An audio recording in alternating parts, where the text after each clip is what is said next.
des gros matchs, il arrive à marquer. Quand c'est des petits matchs, il arrive à marquer. Quand le Real est bon, il arrive à marquer. Quand le Real est faible, il arrive à marquer, les gars. Aujourd'hui, Mbappé ne s'arrête plus. Aujourd'hui, Mbappé commence vraiment à m'inquiéter, les gars. Je vous le dis, les frères. Dembélé, Ballon d'Or, c'est une chose. Mais si juste derrière, ça s'enchaîne avec Mbappé, Ballon d'Or juste derrière, je m'en remettrai pas. Je m'en remettrai pas, les gars. Je vous le dis là clairement, depuis le Ballon d'Or de Dembélé, là je vous le cache, vous le voyez pas, mais je vous le dis, je suis clairement en dépression, les gars. Ça fait une semaine, je suis pas bien. Ça fait une semaine, les gars, je m'en remets pas. Je dors mal. Alors si juste derrière, dans un an, on a Mbappé qui te prend aussi un Ballon d'Or, les frères, je vous le dis, ça va être trop pour moi. Ça va être trop pour une personne. Je suis qu'un être humain, les gars. Et je suis qu'un être humain, les frères. Ça, c'est une première chose. Deuxième chose, on va me dire, ouais, non, t'abuses. Ouais, non, t'exagères. Ouais, c'est contre le FC Caïra ou je sais pas quoi. Et d'accord. Mais on se rappelle très bien ce qui a valu le Ballon d'Or à Dembélé la saison dernière, les frères.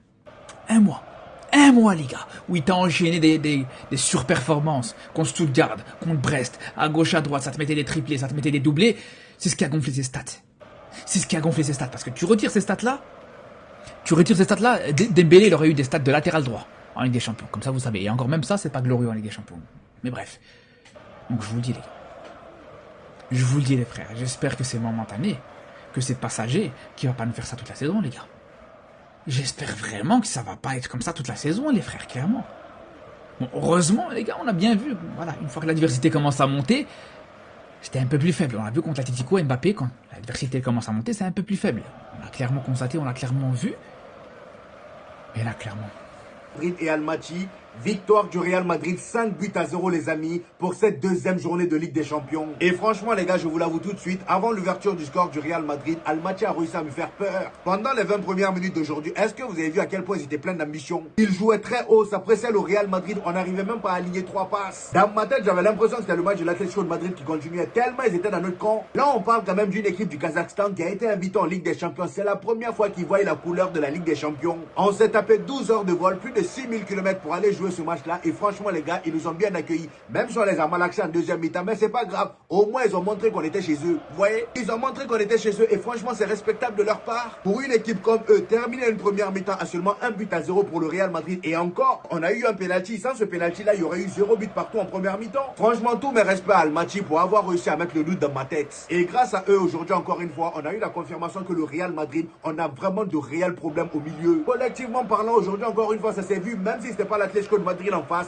mais ça s'est vu. Cependant, ça ne nous a pas empêché de partir avec la victoire 5-0, une manita, ce qui est logique. Parce que pour moi, si on avait terminé ce match avec seulement 3-0, ça n'aurait pas été suffisant. Il nous fallait absolument une grosse victoire pour nous remettre de la grosse défaite face à l'Atlético de Madrid. Donc aujourd'hui, les amis, comme vous avez pu le voir, Carlo Ancelotti a proposé la même composition que face à Levante, le dernier match qu'on a gagné avant l'Atlético de Madrid. La seule différence est qu'aujourd'hui, Tchouaméni était à la place de Valverde qui s'est reposé aujourd'hui. Ce que j'ai d'ailleurs trouvé très bien parce que le gars, depuis un moment, voilà, on a du mal à le retrouver. Donc étant donné que Valverde était remplaçant aujourd'hui, c'était Vinicius le capitaine. Et en première mi-temps aujourd'hui, comme vous avez pu le comprendre, le Real Madrid a eu énormément de mal à se mettre dans le match. Et ça, c'est dû en grande partie au fait que Almaty mettait énormément de pression sur notre défense. Ça jouait très haut, ça laissait même pas le Real Madrid poser son jeu. À chaque fois que le Real Madrid faisait une passe, ils étaient déjà là. Et malgré que ce moment-là a duré seulement 20 minutes, moi j'ai énormément kiffé, même si ça me faisait peur au fond. Mais au moins, ça nous permettait de voir comment le Real Madrid allait s'en sortir face à ce genre d'équipe-là. Finalement, on a réussi à s'en sortir après les 20 premières minutes, étant donné que Almaty, ils n'ont pas réussi à tenir jusqu'au bout cette cadence. En fait, c'est ça le problème de la plupart des équipes comme ça. Ça m'a rappelé le match du Barça face à Newcastle. Vous vous rappelez? Newcastle, au début, il fallait voir comment ils étaient pleins d'ambition, ça pressait par-ci par-là. Ils étaient vraiment vénères. Mais ça a duré seulement 15 minutes et après, ils sont calmés. Aujourd'hui, c'est pareil.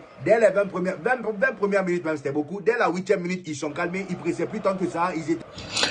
Les gars, ce Real me fait chier. Ce Real me fait chier tellement que je peux même pas exprimer ma colère intérieure. Tu as une équipe qui joue comme ils n'ont même pas envie. Comment est-ce que ces petits-là, vous allez leur laisser la chance d'y croire pendant au moins 15 minutes avant que vous ne vous réveillez? C'est pas les 5 buts là. Les 5 buts là ne reflètent pas l'image du match en tant que tel. Hein. Les 5 buts là, les 5-0 là, ça reflète pas l'image du match. Non, non, non.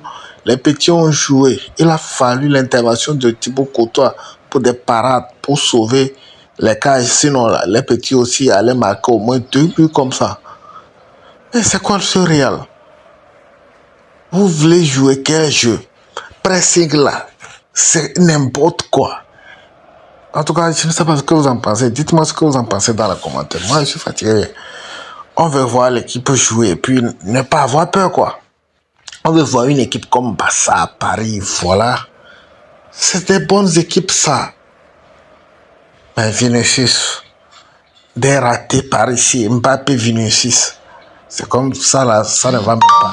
Parce que Vinicius fait une passe à Mbappé tout seul devant le gardien. Et puis il rate. Ça voudrait dire que Vinicius, tout ce qu'il donne comme passe aussi, on rate. En tout cas,